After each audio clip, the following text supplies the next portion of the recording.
You ask Tiger to calculate. This deals with finding the midpoint between 2 points.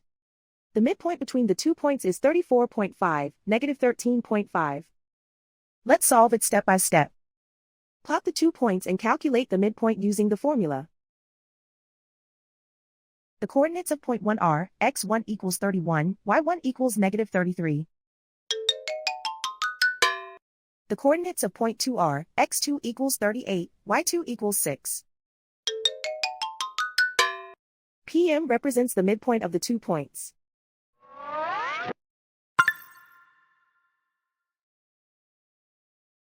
Use the x values in the midpoint formula to find the midpoints x.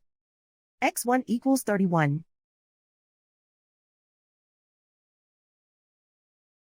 x2 equals 38.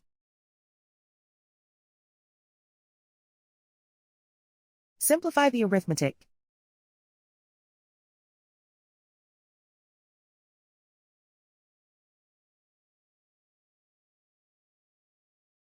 Use the y values in the midpoint formula to find the midpoints y. y1 equals negative 33. y2 equals 6.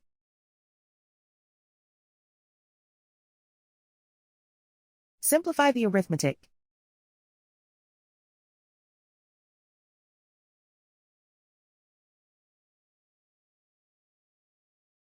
And so, the midpoint is 34.5, negative 13.5.